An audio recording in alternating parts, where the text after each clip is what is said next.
Hi, welcome to another exciting episode of the Andre the Beast Crayton Show. Another exciting show, another exciting guest.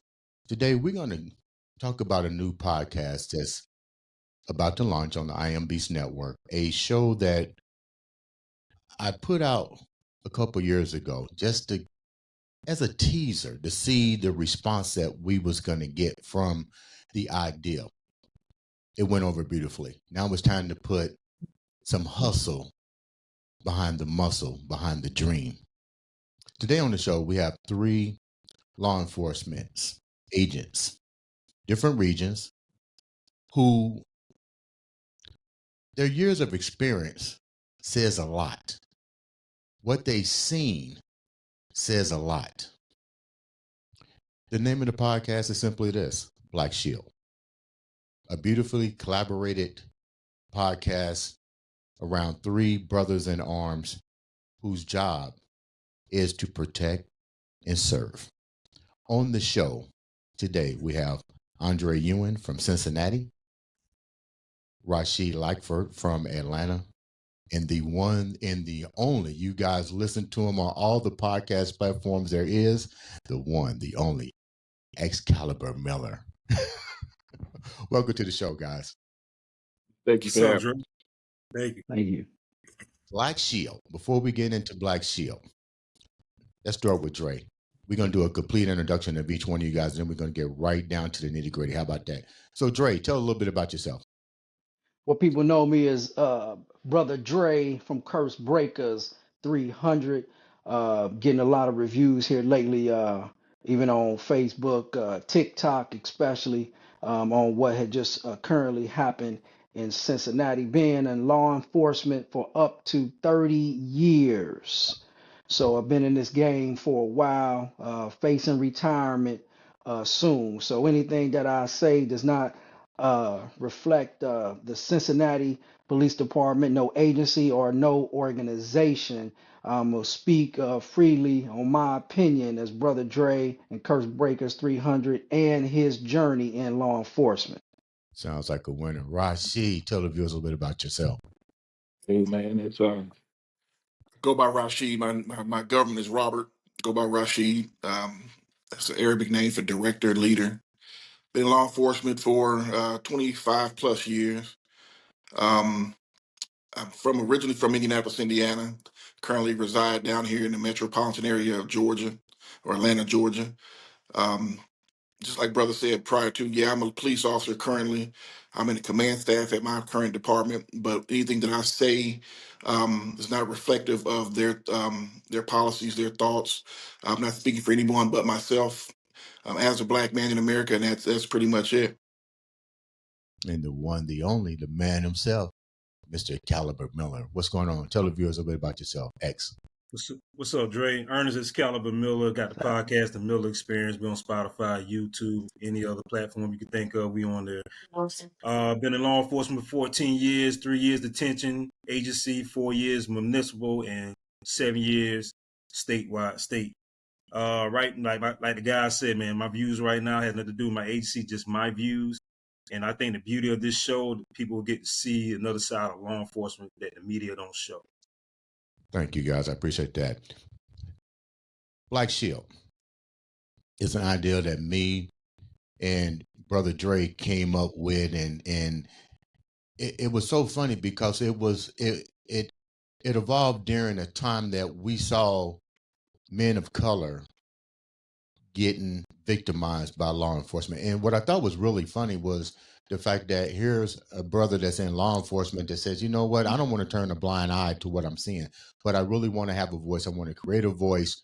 We sat down, we collaborated, we came up with stories. But you know what I told Dre? And then when we brought Rasheed on and X, I said, I want the show to be organic, which means I want you guys to talk about things that really impact, really face not what the society is really facing, and you guys have seen this like crazy. But let's go a little bit deeper. Let's talk about something that's really just happened recently. That's all over the place.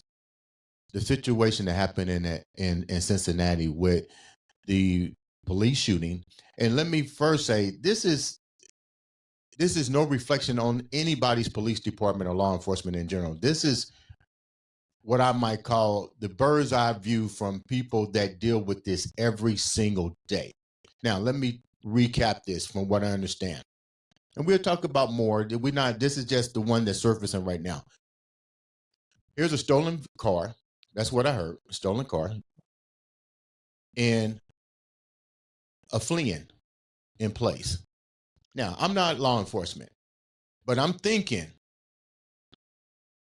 am I going to risk my life and other people's life over what may be a Class D misdemeanor? I think it's different when you cross the state lines. I think they call that Grand Theft Auto. But the bottom line is, when do we really sit back and evaluate the approach to a crime? We're talking about a stolen vehicle that now resulted into a killing, a father taking the law into his own hand, striking another brother of the arms in law enforcement. Where does it draw the line? Let's start with Dre. What's your take on it? Because you're from Cincinnati. You have to deal with this every single day. And I pray every single day for all of you guys and all my law enforcement buddies. But Dre, you have to deal with this every day. What's it like there for you? Oh, it's frustrating. Let's first start off, man. It's an honor to be on a panel like this with brother Rasheed and brother X, two strong brothers that's not afraid to come forward and to speak. And this is what we need more of, because society has silenced our strong black officers. And if enough speak out and speak the truth, change will come. So I'm gonna start off with that, and thank you, brother Dre, for Iambeast Network and putting the black shield out, because we are here not to play sides, but to save lives. I'm going to say it again for people who missed it. We're not Wow. here to take sides. We're here to save lives. And if we can save lives where your child or your teenager did not make it, based on confrontations with the police, we're going to want to give you the knowledge to say you may be pissed off that day, but you walked away. You may be upset that day, but you walked away. Your rights might have been violated, but you walked away. And then we have enough strong attorneys in place that can, what I call, give you the restructure that's needed, and to make sure these things don't continue to happen. And that's where you have a team unit that comes into place. So the frustration, even with legislature, just here's a felony, a stolen vehicle. But even if they get caught, even if they comply, they usually walk out with a misdemeanor, receiving stolen property, and you can go on your way. So the officers even have to be better trained to say, is this worth it in this process? And if guns are involved, then you need to make sure you take the proper cover and concealment to make sure your approach is safe for everyone involved. And I make sure I take those thoughts in perspective every day I get into that police car. Let me ask you a question. I mean, Rasheed and X can chime in on this too, but that's just take in consideration, if that was you, either one of you guys, in that situation. We're talking a stolen car that resulted in the situation where several individuals lost their lives. What would you have done? I know this is hypothetical, but all three of you guys have been on the force long enough. But once again, let me go back and say this. We're talking about a stolen car. We're not talking about individuals that have wanted for murder, wanted for armed robbery. Most people that steal cars are usually between the ages of a teenager, maybe in their mid-20s. So you know you're dealing with a juvenile somewhat mindset. What's your take on that, either one of you guys? How would you have approached that? I'm gonna say like this. Um, it's stair steps, okay? Just because it's a stolen car, and usually when they steal cars, they're going to do other crimes, more Right. serious crimes. They go do a armed robbery. They'll go break into a business or a residence, home invasion. They don't just typically steal a car just a joyride these days. Yeah, sometimes they do, but more times than not, we find that major crimes involve a stolen vehicle. And just because these kids, we don't, and let me kind of correct you on one thing. We don't know that they wanted for murder or not. You don't know who you're dealing with in a stolen vehicle. Exactly. You know what I'm saying? Sometimes it's kids and sometimes it's not. But these kids made it popular with the Kia boys, and they made it. And Kias at one point are still the older models are very easy to steal, and they taught them on YouTube and Facebook and all that. Or and forgive me because I'm not a social media guru, but all these social media platforms were showing these kids how to steal the vehicles, right? So they were at one point taking it as a game. They'll steal a car, go to another one, steal one. So what happens is, let me ask you this: in Indiana, your car insurance gone up in the past couple of years? And Yeah. I'm sure it Hmm. has. Yeah, ours in Atlanta has. I'm sure in Ohio, your insurance has gone up. And why is your insurance going up so high? Not just because of inflation, but because of all this theft. So yeah, it seems minor to folks, but everybody's paying for it. Everybody's paying Hmm. for it, one way or the other. So when these kids are asking their mother for the brand new pair of Jordans, and mama saying, "Hey, I got to pay the car insurance this month. I can't get it." Some of these kids going to get it themselves, right? They're breaking in cars to take guns. They're not trying to take cell phones or money. They're looking for guns. It's the easiest thing to sell. It's the easy you get more money off of them, and they use those things to commit other crimes. Now I'll let Brother X talk, and then if we have more time, then I can go into. Hey, we all got stories of the same incident. I've been behind stolen cars, chasing them. Matter of fact, the other day, I'm in command staff. I wear a suit or Class A uniform to work, and I was chasing a car theft the other day. It was a carjacking, and I'm in the woods with my shiny shoes on and all that. You know what I'm saying, chasing these cats, and he was caught with a gun. You know what I'm saying? But we all have those experiences and those stories. But I'll concede to Hold that, Brother X. hold that story before we go to X. Because the same thing happened with X not too long ago. Mhm. Guns have clearly changed law enforcement now. The right to carry. You don't know if somebody's got the right to carry. Those that don't have the right to carry. Now, here's a situation. I'm pretty sure Dre's been in a situation, but it happened to you recently. You got a gun involved. How do you approach that? Because you Well, don't know, but the gun well, is in there. Georgia, in Georgia, it's open carry, so everybody can have a gun as long as you're not prohibited by law, like a convicted felon. So You in know what I mean? South Or you Carolina. have a TPO against you, something like that. Is that the same in South Carolina too? Same in South Carolina. Yep, Yeah, open so carry. everybody got Mhm. guns. You know what I'm saying? So, when we pull, yeah, everybody got a gun. So, you kind of hyper vigilant on how you approach folks. But, in law enforcement, you're taught everybody got a gun until everybody's armed until they're not, until you know they're not. Yeah. And, Yeah. 9 times out of 10 or 9.5 times, I'm gonna say 99% of the time, when folks are stealing cars and they're doing a crime, they are armed. When you You pulled know? Let me it, tell you when you something, was, Dre. It's so bad. Even if I take somebody, I don't know how it is for you guys, but in South Carolina, most folks run out of gas a lot, man, for some reason. And even if I take them to the gas station to get gas, I pat them down if I get in my car to see if they got a gun on. Hmm. really? That's Now, how bad it is. hold down, X. That's funny. Why does everybody there run out of gas? I Y'all don't don't have know. enough. People don't look at their gas gauge for some reason, man. I don't know why, man. It's hilarious to me, man. And I get them. I like, dude, y'all pass by 5 different gas stations. You mean to tell me you ain't think to look to see you need gas? Let me go back to a question for a minute. Rasheed, you said you went to they was in a stolen vehicle, correct? Yeah, You chased them in your car. You chased them. Then you got out on a Mm-hmm. foot race yeah, with them. yeah, But yeah. a gun was involved. So did they have the right paperwork? Were they allowed to carry the gun? Um, to my knowledge, he was not a prohibited carrier, which means to my knowledge, he wasn't a convicted felon at that point. He didn't have any kind of protective orders against him. So yeah, in Georgia, you can have it. He was, Okay, but the thing is, he committed a felony with the gun, and he was in possession of a gun Right. during the commission of a felony. So it's a charge in itself. But yeah, this may sound crazy as hell, but I'm gonna say it like it is. He has a gun. He's in a stolen car. He had no idea that he was in a stolen car. Yeah, he took he took it by force. He took the car. He carjacked the person earlier that day and just was chilling. You know what I'm saying? I don't know what all he was doing, but we have a camera system here. I won't say the name, but we have a camera system here, and it's a camera network. And we were following him all over the city. He just kept popping up, and he was just doing stuff. I don't know what he was doing the whole time. But once we finally corralled him, yeah, when we called him, he had a gun in his backpack. Were you He afraid wasn't. at He was any smart enough to get rid moment? of it. Were you afraid at any moment? Let me rephrase this. You have to be afraid anytime you start to engage with dealing with an unknown felon or anything that involves a crime. What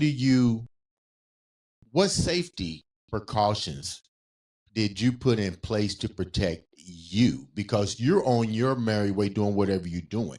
Then all of a sudden, this guy, you see the place or whatever. Now you're in hot pursuit. Does adrenaline take over? What's the protocol here so the people will know? Because most individuals will be like, I don't think I would have pursued like that. I get Yeah. it. You in an adrenaline rush or whatever, but what takes over? The adrenaline rush, what's the protocol that you did for this situation? Well, I mean, and I won't use the word afraid. Yeah, you cautious. I'm not gonna say fearful, but training kicks in. I mean, honestly, once you start thinking, if as a person, if you're thinking about what would I do, you might be like, man, I'll be kind of nervous to do that. But once you get in the situation, your training kicks in. Your training kicks in, and all that stuff is in it. I don't even think about anything other than what I'm doing. What I'm looking at my mission. I'm looking at the speed of the vehicle. I'm looking at surrounding other vehicles, people walking on the street. Yeah, That's one thing people don't understand. When you're driving the yeah, vehicle at high speeds and you're on the radio, you're giving information to your dispatcher so other officers can get in the area and see what's going on. You're trying to coordinate. You have to be cognizant of where you are on the map, so you know that okay, if he bails out here, I need to set up a perimeter here, here, and here. I need to make sure that if it gets into a gunfight, and all these are going through your mind in split seconds. If it goes to a gunfight, I need to make sure that I know where my rounds are going. Is there barriers between me and them?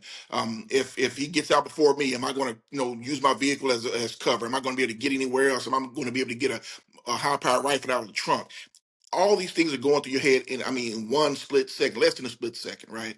So Mm-hmm. you're going high speeds. You have to document the fact that how fast you're going, the volume of traffic, all this stuff is you take in consideration, and you're giving this information over the radio at the same time yep. simultaneously on the computer. Mhm. Sometimes, depending on if you're on a specialized unit, you might have a second radio talking to your other unit. It's just a bunch of stuff that goes on.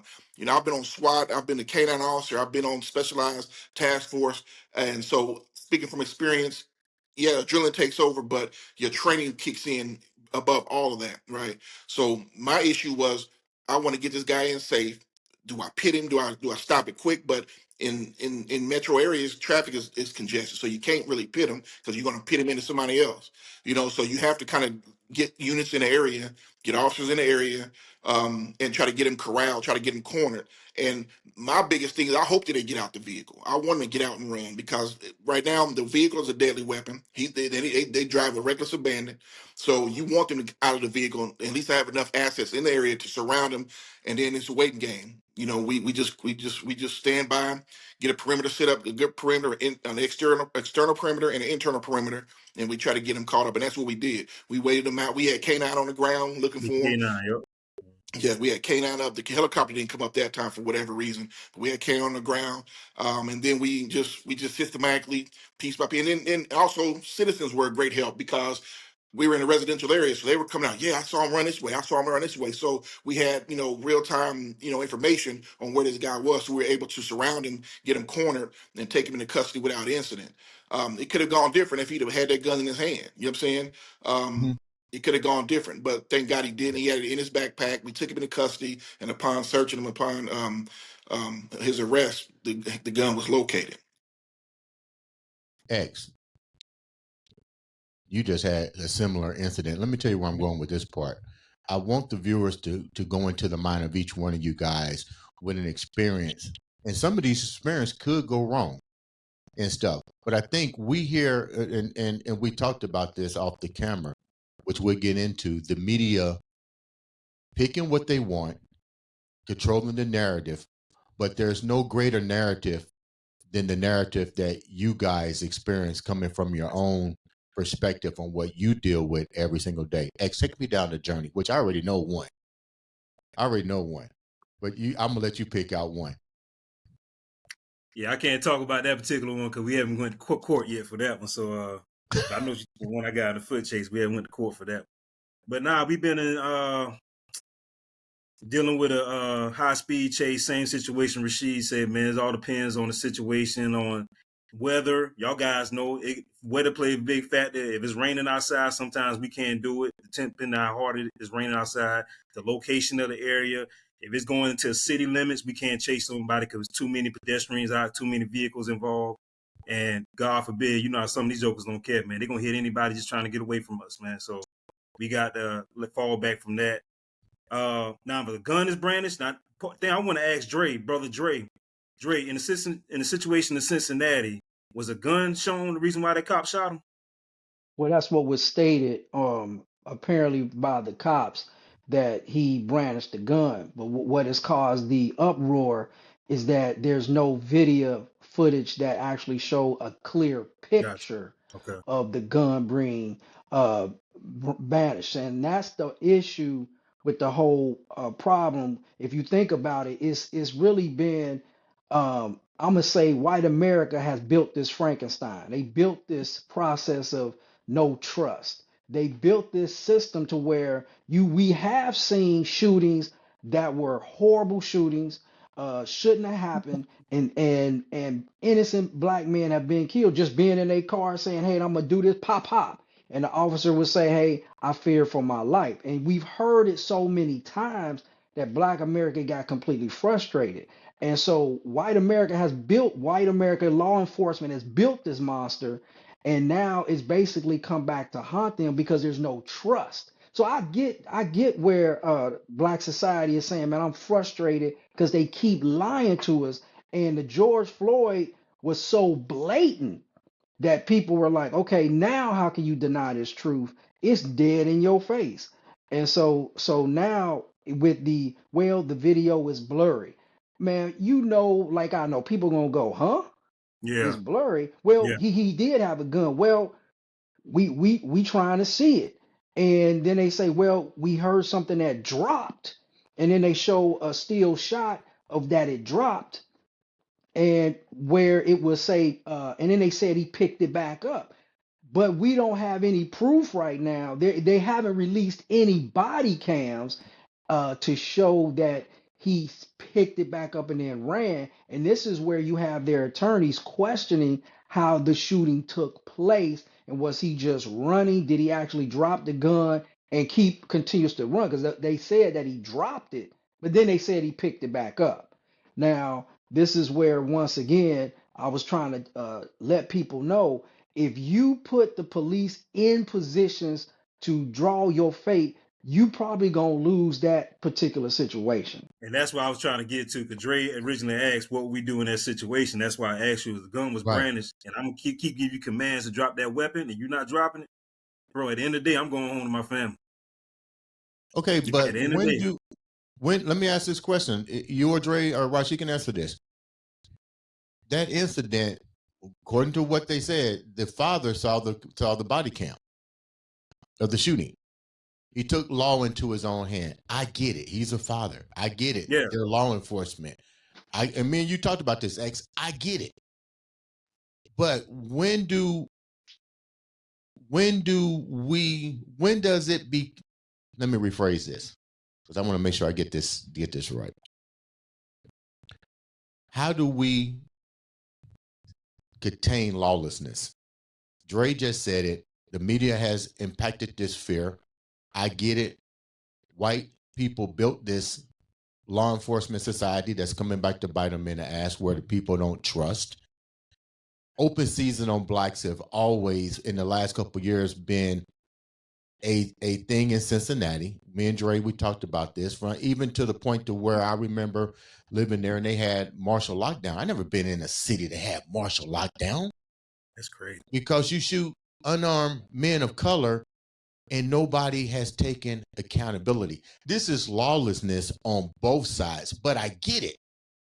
You guys are brothers, but you're still law enforcement that have to also protect your brothers. Where do we draw the line? Either one of you guys, where do we draw the line? So I can feel safe like you said, X, Rasheed, Dre, so you guys can go home too. But I want to feel safe because remember back in the day, the police officers came to the school and everybody wanted to be a cop.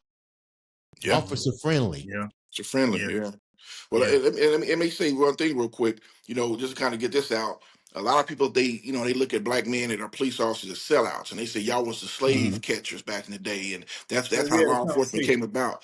And that's totally not true. That was an aspect of it, but that's not true because even in ancient culture, especially in cultures of West Africa, for instance, 'cause I'm familiar a lot with the Ghana area, Senegal. You had they weren't called police, but you had groups of individuals out of the village that dealt with law. They dealt with making sure everybody and all the rules and regulations are upheld. So it's always been that way. So it's not a sellout situation. And then, as much as people don't like the police, boy, they can't wait to call when something happens. You know what I'm saying? They hate the police, but they'll call for nothing. Because my sister, she argued with me, and I need y'all to come and get her out the house. Wait a minute, you don't even like the police. You know what I'm saying? Why you want me in your house? So let me say that. So but as far as I kind of see where you were getting at. You're trying to what's the difference between us chasing a person, they come out alive, in this situation where they chase a guy and they come out dead. Everything is different, right? Yeah, Everything's everything's different. different. Mm-hmm. But I think the biggest question is everybody wants to know what the police. Well, you can't do this and you can't do that. What you need to understand is what the police can do, what the law gives the police the power to do, and the law gives the police power to use deadly force in a lot of certain situations. One situation that you don't know is taking a piece of equipment off a police officer's uniform. So if you grab me and take my taser off, I have the right to use deadly force on you. The law gives me that right to use deadly force on you. People don't know that. Oh, I just grabbed his taser. You know what I'm saying? But what I'm going to argue is the fact that you can incapacitate me with my taser, then take my gun and shoot me or stump me out. So I'm going home, like Brother X said. I'm going home. So guess what's going to happen? You know what I'm saying? It's going to be it's going to be ugly for you. People don't also understand is when you running with a gun and you running into a populated area. If I can articulate the fact that you are a threat to that area, which you clearly are, if you're running a stolen vehicle, reckless abandon, wrecking a vehicle, getting out, running with a gun in your hand, your life can be taken for the sake of everybody else that's surrounding you. So that's what you have to understand that. It's not just always what the police can't do, it's what can they do. And I more didn't. times than not, a lot of these, go ahead, Dre, I'm sorry. No, I didn't. I didn't even think about that. That you brought up a good point. What can they do? But then Yeah, on the flip side of that, I think Drake talked about this, pulling somebody over, and you see it all over TikTok where the white guy's going around going up there. Well, the constitutional says blah blah blah blah. I'm only allowed to give you this and give Oh, you that's a sovereign citizen. Oh yeah. yeah. Like how do It's you a sovereign. Oh, we people are lock them now jokers up. people are We now lock them jokers using the up. Constitution to protect themselves against police. What's your guys' yeah. take on that? Well, what I say is you know your rights. And with that's typically when an officer walks up to you outside with no probable cause, no provocation, say, "Hey, who are you? You have a Yeah. license? Let me an Yeah. ID you." And by law, you don't have to provide that information. If he's not suspecting you of a crime, if he's not investigating something, then you can tell him to kick rocks. You know what I'm saying? Yes, you have that. But if you're and that's where people getting it messed up. If you're in a vehicle and you get pulled over, that Yeah. is a detention. You know what I'm saying? You are not free to leave. That is an investigative detention. He's pulling you over for something. So yes, he's suspecting you of a crime because he pulled you over. You know what I mean? So Yeah. they always, I had some kids do that. I don't answer questions. I don't Yeah, answer right. questions. I said, Right. Think about this for a minute. Come on now. go ahead. How many Go ahead. times have men of color? This just happened to my buddy just last week in Fishers. You know Fishers, you used to live here. He's coming out Yeah, of an hotel in Fishers. Boom, he gets pulled over. He calls me and says, Dre, I got pulled over. I said, what was the right. reason? Well, he said I didn't turn the Turkson on. Well, that's bullshit. Now, how many cops have used the power of the badge in the gun to intimidate? What the hell were you fighting in court, Dre? Huh? Yeah, If you felt like and see, this is the problem right here, man. If you Mm-hmm. felt like you've been screwed by law enforcement, fighting in court. That's the perfect place to fight. Fighting in court. Don't sit there and have a debate with me on the side of the road. Don't sit there and go on social media and argue. Let's fight Right. in court. That's why I went in law enforcement. I wanted Huh. to be the change. I was Mm-hmm. tired of being screwed with. Okay, And so instead of me so complaining about it on social let me media, ask this question. instead of me complaining about it, go ahead. Let me ask this question. Let's stick with you, and we'll go with Rasheed and then Dre. Why did you get in law enforcement? Because I was tired of being, man, I done got stopped for, I know the thing unnecessary, man, in Jacksonville, Mm-hmm. Florida, and the situation happened to me in Sumter County. Mm-hmm. I didn't like. So that particular day when I got out of the detention center that morning, I went ahead and applied at a police department. Mm-hmm. I was like, I don't have a record. You know what I'm saying? I don't have nothing going on in my background. My credit was good. Let me go ahead and apply, man. I'm sick and tired of this. Instead of me going on a war path, complaining about it on social media, instead of me just bitching to everybody, complaining about, oh man, woe is me. The man did this to me. The man did this, that to me. Dude, I went ahead inside and been the change. Mm-hmm. Yeah. And that's the I, problem. If you know, let's say you got pulled over, and let's say because driving while black, let's just use that hypothetically. Instead of complaining about it right then, just go to court and fight it. But what are you fighting? It's you against the officer. Oh, these days it ain't you. These days you got social media, you got live. You can put live on Yeah. your phone and get all that. He's recording, you recording. That's why I tell people record, man. Record. I don't mind you record me because I'm above reproach. I want you to record. But that's what you do. Back in the day, back when you know, and I mean, real quick, let me sit back. And I'll answer your question that you just asked, and then I'll go back into that point. I became a Okay. police officer. I always wanted to be a cop. I mean, in third grade, the little kids on school ground was beating up other kids, and I was the one to go get them off of them. When kids Rasheed, was snatching bags, yo, Rasheed, I remember that. Remember? yeah, you know what I'm saying? Yeah, when they was bag snatching on Halloween, I was the one to go get Yeah. the bags back. I've always wanted to do it.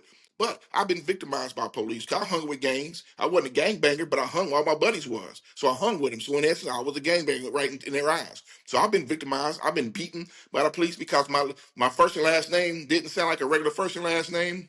And it was after curfew. Left my ID at my girlfriend's house, walking home on the east side of Indianapolis.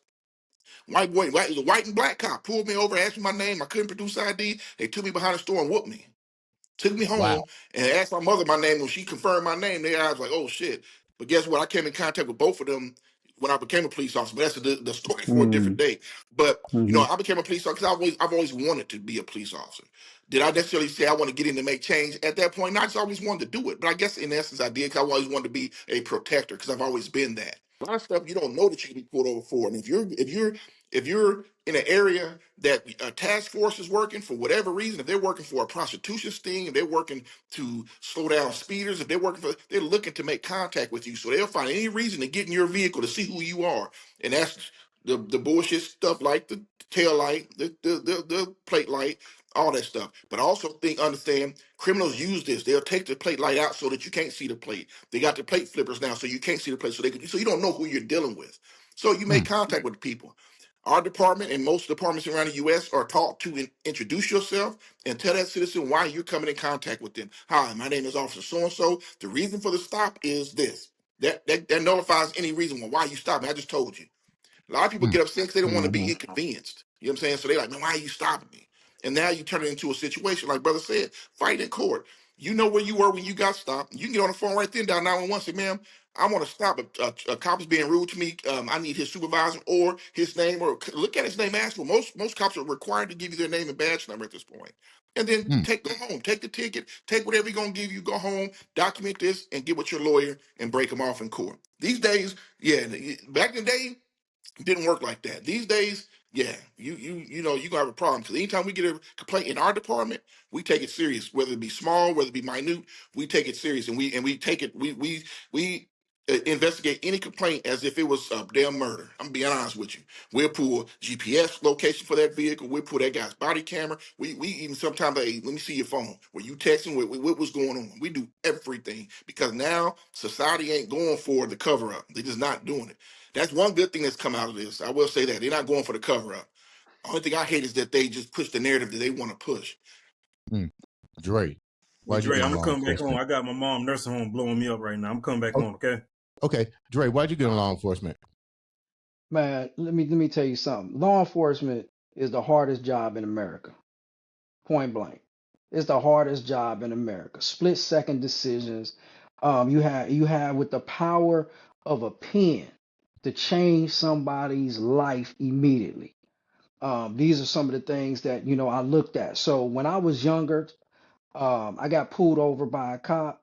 I'm coming from the gym. So, back then, Dre, I'm up here barrel, I mean, in competition mode. I got on my bandana sweats, uh, tinted, tinted windows, and Yeah. I get pulled over.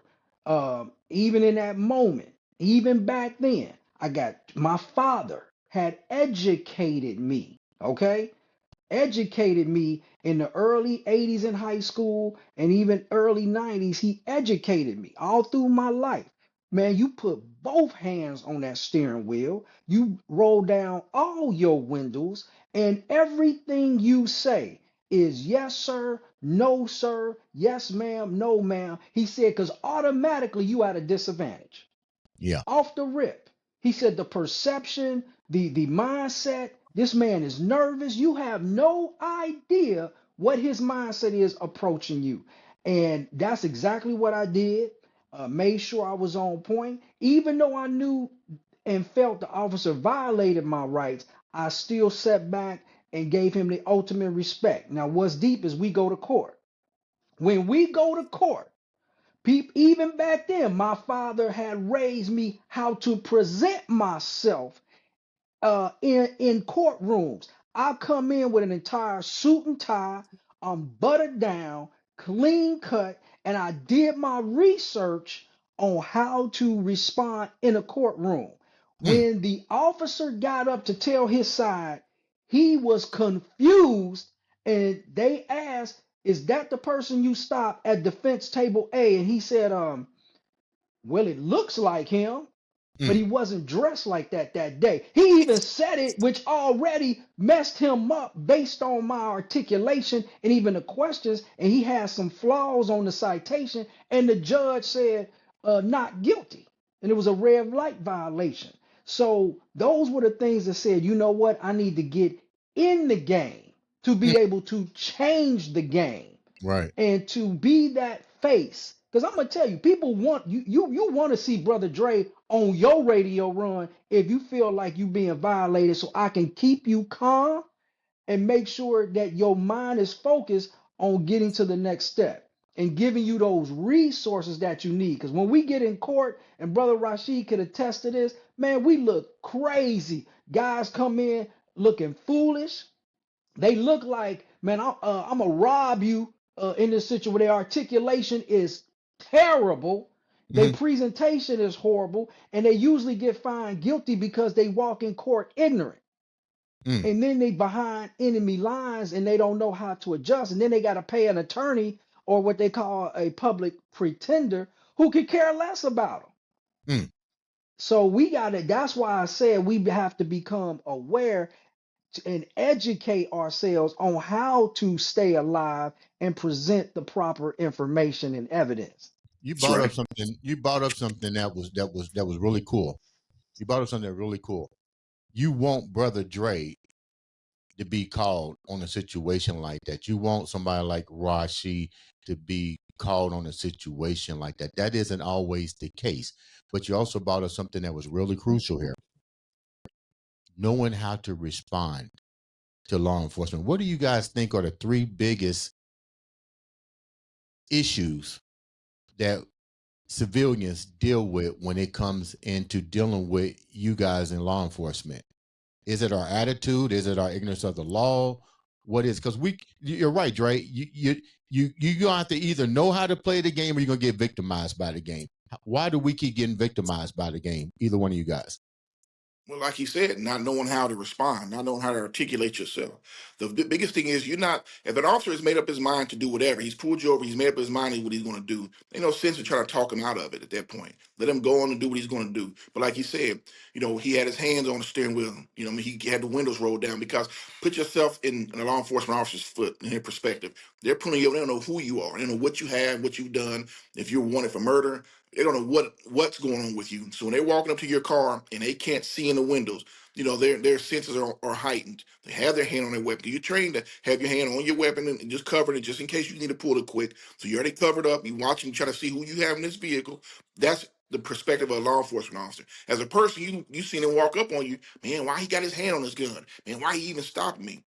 You have to be calm, and you have to understand, and like you said, be respectful, because you don't know who you're dealing with on that day. I mean, all police officers shouldn't be police officers. I'm gonna tell you that. And I know a few that should not be police officers. You don't know if you're dealing with the cop that's going through a divorce, the cop whose child support is killing him, the cop who's going through finance. You don't know who you're dealing with when he come up and he's armed. So it's like it's like in any place. I'm not gonna go into the hood me mugging folks. You have to know what you're doing. I'm not going because I know that could be a potential problem for me. Right, I'm not. right. Egos take place, right?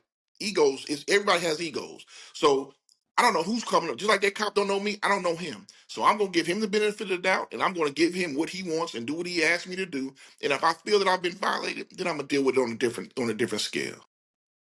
Dre, And what like do you brother think? Exactly. said, these kids are going to court, their pants halfway off their tail, they got their hats on, they having to tell, take your hat off, son. They talking this the slang, and they're not even talking, you don't know what the hell language they talking, and this judge, typically the educated person on his bench, looking like Jesus Christ. And they gonna thunder you.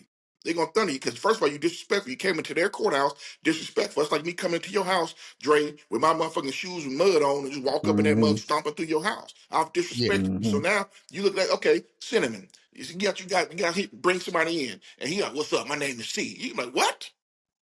You know what I'm saying? yeah, Who? You know what I'm saying? You yeah. automatically on 100. You like, I don't want this kid here. I don't know this kid. Correct. That anything he does, he gonna fail. Unless he comes to you and say, sir, hey, I'm thank you for allowing me to come to your house. And unless he straightens that up, you ain't gonna have no love for that guy. You know what I'm saying? And you don't bring him back. And that's what these judges feel too. You come in their courthouse, smelling like weed, pants hanging off, not even talking English. They come like, no, guess what you get? You're not gonna get the benefit of the doubt. You did it. You You did guys, it. Correct.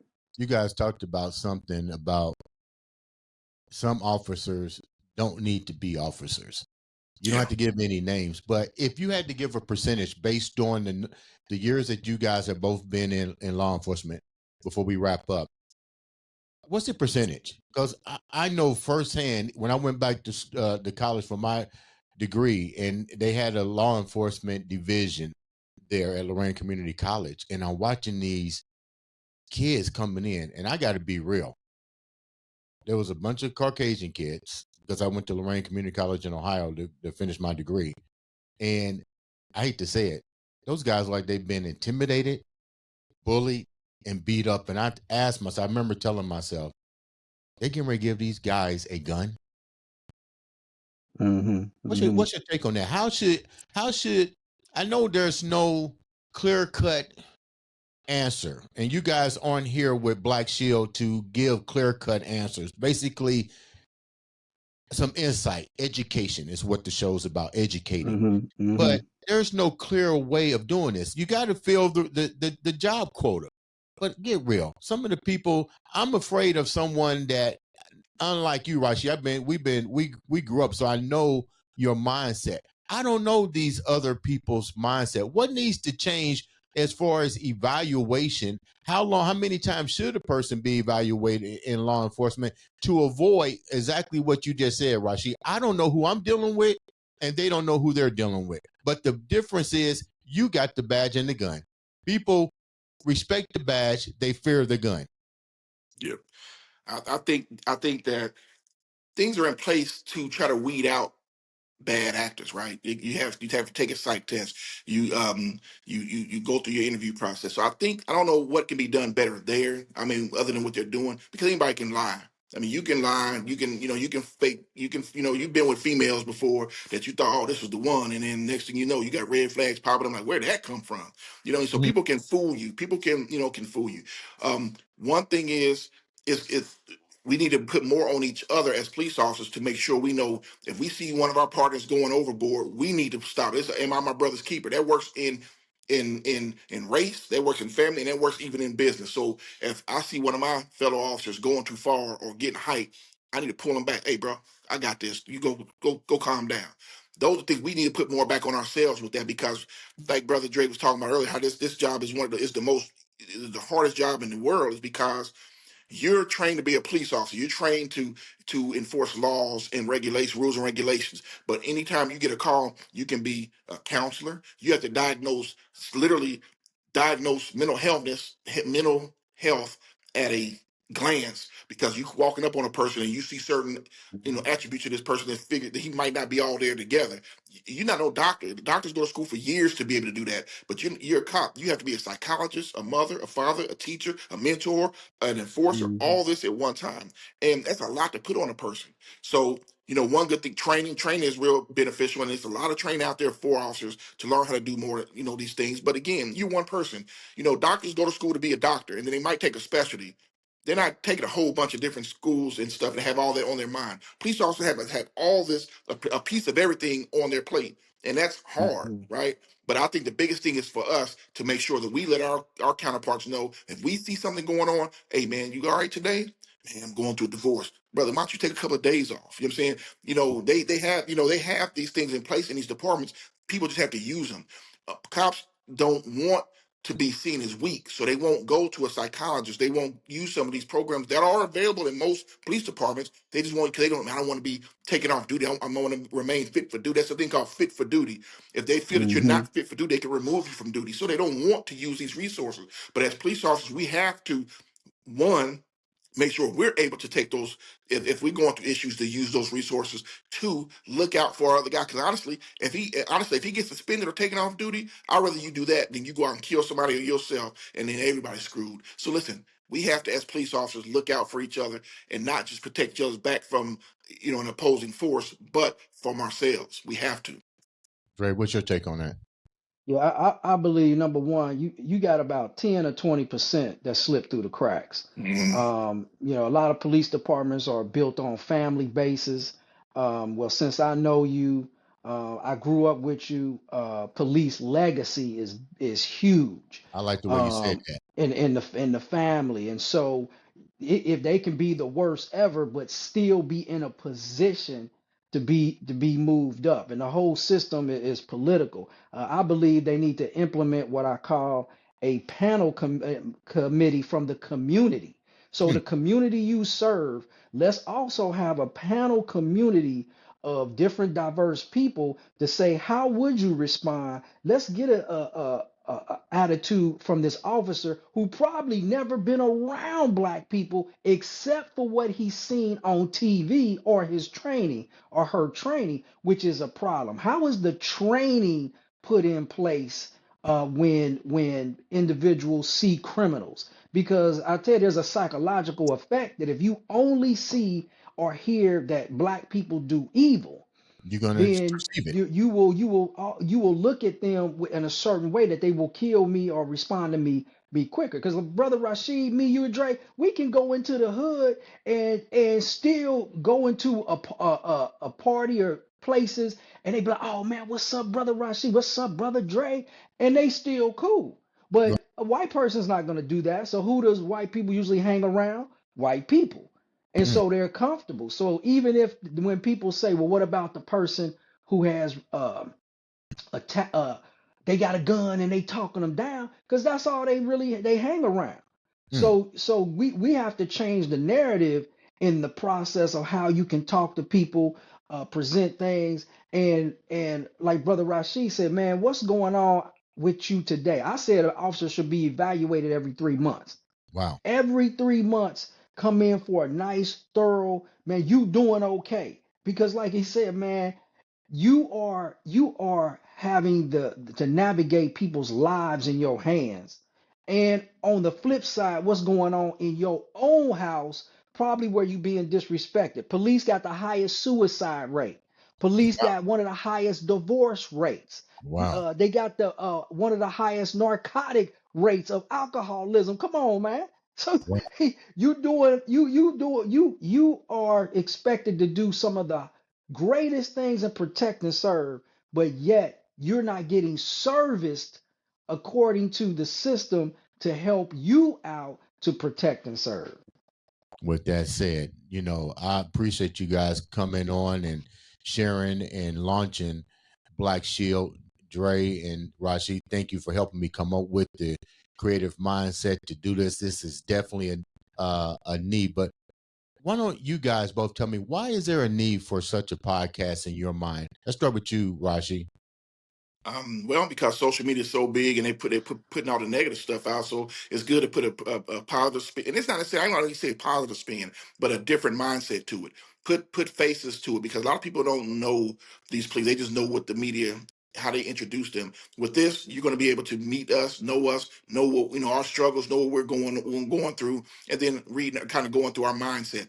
Why would this happen? Because the questions that you ask are some of the questions that citizens have as well. Well, why would you do this and why would you do that? Well, now you can hear directly from the horse's mouth, because between all three of us, you probably had close to 80 years of law enforcement experience, Mm-hmm. in different aspects of law enforcement, not just patrol, but different aspects of that. So you get that from us. You'll be able to get, and also I'm sure you're going to have a situation people can ask questions as well, and Right, then you can get right. your questions answered by legitimate people. We're not here we're not here to promote a particular brand other than the podcast itself. We're not here to promote certain. So we're going to tell you the truth. We're not going to tell you, oh, I want you to promote peace and happiness today. No, we're going to tell you the real deal, and you get it from the horse's mouth. So I Dre, think that's why it's a great platform for that. I appreciate that. Dre, what's your take on why is Yes, the need for Black Shield? man, Black Shield is needed because of the number one, education. We are here to educate. And as I said at the beginning, I'm not here to play sides. I'm here to save lives. And just yesterday, I'm still, of course, in Cincinnati. The tension is hot and it's going to be hot for a while. Right. But I understand that I'm trying to save lives. So I have to still give individuals a positive mindset that there are still good police officers out there. Don't brand me because of my uniform. So I'm still waving. How y'all doing? And it was a group of three black sisters with their kids, and they're like, "Nah, we're not gonna wave." And then they tell their children, "Hey, don't speak to the police. Now leave them alone." But then when they approach us with their kids saying, "Oh, you better be good, or they gonna arrest you." Stop that noise right now, because you're already planting The something feet. in your children's head to run from the police. Run from them, because they either gonna lock you up, something bad gonna happen, don't do anything. Then I saw a black father, I waved at him, he was with his kids, he waved, then his kids echoed it and waved back. Mm. So how you discipline your kids and you raise them to say, look, I don't. At some point, you will need the police. What happens if you stranded on the side of the road? The police come. What you gonna do? Run? Act crazy? Be ignorant on the side of the highway? No. I need you to assist me. So we gonna educate people Mm. to help them break this stigma of what they think they know, and show them what exactly should happen in this process. And prayerfully, even in my retirement, I'm gonna help consult more to where if you got problems in a particular area, agency, then Brother Dre gonna be that advocate for you to say, nah, this is how it should have been set up. Let's look deeper into it. Guys, thank you so much. And we'd like to thank X for coming on the show and being part of you guys' Black Shield podcast program. Ladies and gentlemen, coming soon, 2025, this spring, this summer, the new podcast, Black Shield, starring Andre Ewing, Rasheed Lightford, and Xcalibur Miller. Once again, guys, thank you so much for coming on the show. This has been another exciting episode of the Andre, the Beast, Crayton Show. Peace, brothers.